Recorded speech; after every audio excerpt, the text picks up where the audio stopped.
নমস্কার বন্ধুরা, বাণীর হেসেলে রকমারি রান্না নিয়ে আমি চলে এসেছি। আমার চ্যানেলে তোমাদের সবাইকে স্বাগত জানাই।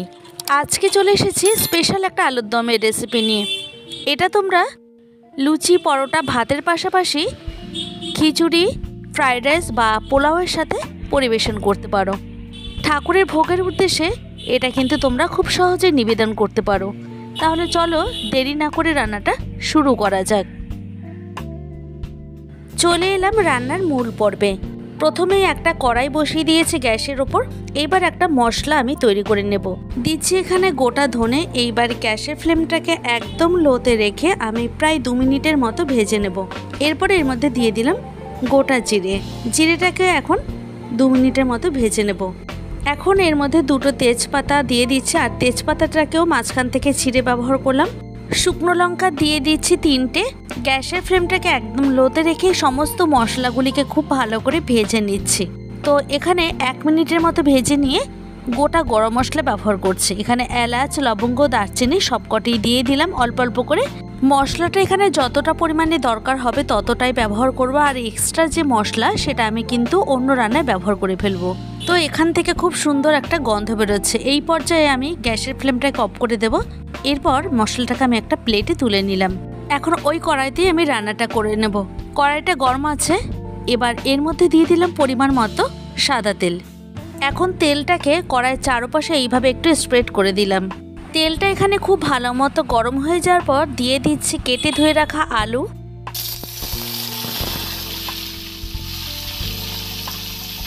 গ্যাসের ফ্লেমটাকে এখানে একদম হাইতে দিয়ে আলুটাকে খুব ভালো করে ভেজে নিতে হবে।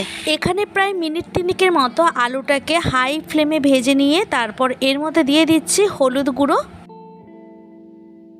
এখন হলুদ দিয়েও খুব ভালো করে আলুটাকে আবারও ভেজে নেব আরও 2 মিনিট।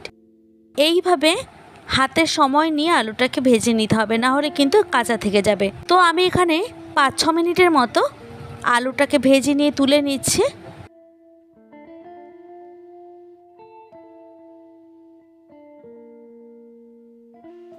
অন্যদিকে আমি একটা মশলার পেস্ট বানিয়ে নিয়েছি। এখানে আছে 8টা পাকা লঙ্কা, 2টো পাকা টমেটো আর বেশ খানিকটা পরিমাণে আদা। আমি সমস্ত কিছু খুব ভালো করে বেটে নিয়েছি। অন্যদিকে আমি ফোড়নে গোটা জিরে ব্যবহার করেছি। তো এখানে ক্যামেরাটা ভুলবশত অফ থাকায় তোমাদের দেখাতে পারলাম না। এর মধ্যেই আমি আরও বেশ খানিকটা পরিমাণে সাদা তেল অ্যাড করছি। তেলটা এখানে খুব ভালো মতো গরম হয়ে যাওয়ার পর একটা শুকনো লঙ্কা মাঝখান থেকে ফাটিয়ে ভালো করে ভেজে নিয়েছি। কালারের জন্য ব্যবহার করছি হলুদ গুঁড়ো, কাশ্মীরি রেড চিলি পাউডার। এটা দেওয়ার কারণে গ্রেভির যে টেক্সচার সেটা কিন্তু খুব সুন্দর আসবে। এইভাবে একটু নেড়ে চেড়ে নিলাম। তবে গ্যাসের ফ্লেমটাকে একদম লোতে রেখে কাজটি কিন্তু করতে হবে। এরপর এর মধ্যে দিয়ে দিচ্ছি পাকা লঙ্কা, টমেটো আর আদার পেস্টটি। রান্নাটিতে অবশ্যই পাকা লঙ্কা দেওয়ার চেষ্টা করবে, তাহলে কালারটা কিন্তু খুবই সুন্দর আসবে। এই আলুর দমটা তোমরা নিরামিষ দিনেও বানিয়ে নিতে পারো। এছাড়া বাড়িতে যে কোনো উৎসব অনুষ্ঠান হলে কিন্তু পোলাও, ফ্রাইড রাইস বা খিচুড়ির সাথে পরিবেশন করতে পারো। এখানে গ্যাসের ফ্লেমটাকে একদম লোতে রেখে প্রায় 5-6 মিনিটের মতো মশলাগুলিকে খুব ভালো করে কষিয়ে নিতে হবে। আর এখানে দেখো গ্রেভিটা থেকে তেলটা ছাড়তে শুরু করেছে। এই পর্যায়ে এসে আমি দিয়ে দিচ্ছি 2 টেবিল চামচের মতো ভাজা মশলা, যেটা আমি আগে থেকেই গুঁড়ো করে রেখেছিলাম। এখন মশলাটাকে এর মধ্যে খুব ভালো করে মিশিয়ে নেব। এরপর এর মধ্যে দিয়ে দিচ্ছি পোস্ত আর 4 মগজ বাটা। এখন এর মধ্যে দিয়ে দিচ্ছি 5-6টার মতো কাজু বাদাম। আমি সমস্ত মশলায় শিলনোড়ায় খুব ভালো করে বেটে নিয়ে এর মধ্যে একটু জল মিক্স করে দিয়ে দিলাম। এতে নিচের থেকে কিন্তু একদমই লেগে যাবে না, তবে একটু সাবধানেই মশলাগুলিকে ভালো করে কষিয়ে নিতে হবে। গ্রেভির কালারটা দেখো কতটা সুন্দর হয়েছে। এখানে তেলগুলি মশলা থেকে আলাদা হয়ে গেছে। এই পর্যায়ে এসে ভেজে রাখা আলুর টুকরোগুলিকে দিয়ে দিচ্ছি। এখন আলুগুলিকেও মশলার মধ্যে আরও বেশ খানিকটা সময় নিয়ে ভালো করে কষিয়ে নিতে হবে। আর এইভাবে কষাতে কষাতেই আলুটা কিন্তু খুব ভালো মতো সেদ্ধ হয়ে যাবে। তো আমি এখানে প্রায় 10-12 মিনিটের মতো গ্যাসের ফ্লেমটাকে লোতে রেখে ভালো করে কষিয়ে নিচ্ছি।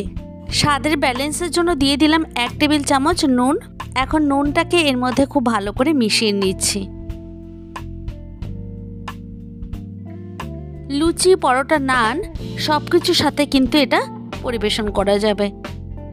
আমি এখানে মাঝে মাঝে চেকও করে নিচ্ছি, তো আলুটা এখনও 50%-এর মতো সেদ্ধ বাকি, তাই জল দিয়ে দিচ্ছি। এখন গ্যাসের ফ্লেমটাকে একটু বাড়িয়ে দিয়ে রান্না করে নেব।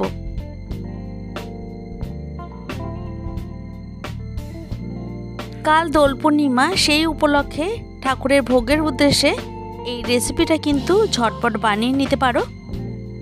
খুব জোরে আছে কিন্তু এটা রান্না করা যাবে না, তাহলে কিন্তু আলুটা সেদ্ধ হবে না। তো আমার এখানে রান্না করতে করতে অলমোস্ট অনেকটাই আলু সেদ্ধ হয়ে গেছে। এইবার আমি একদম শেষে ব্যবহার করছি গরম মশলা গুঁড়ো। এটা কিন্তু চাইলে দিতেও পারো, না হলে নাও দিতে পারো। আমি এখানে গরম মশলাটাকে আলুর মধ্যে খুব ভালো করে মিশিয়ে নিচ্ছি। এখন গ্যাসের ফ্লেমটাকে একদম বাড়িয়ে দিয়ে আরও প্রায় 3 থেকে 4 মিনিটের মতো রান্না করে নেব। তৈরি করে নিলাম যে কোনো উৎসব অনুষ্ঠানের জন্য দারুণ স্বাদের একটা আলুর দমের রেসিপি।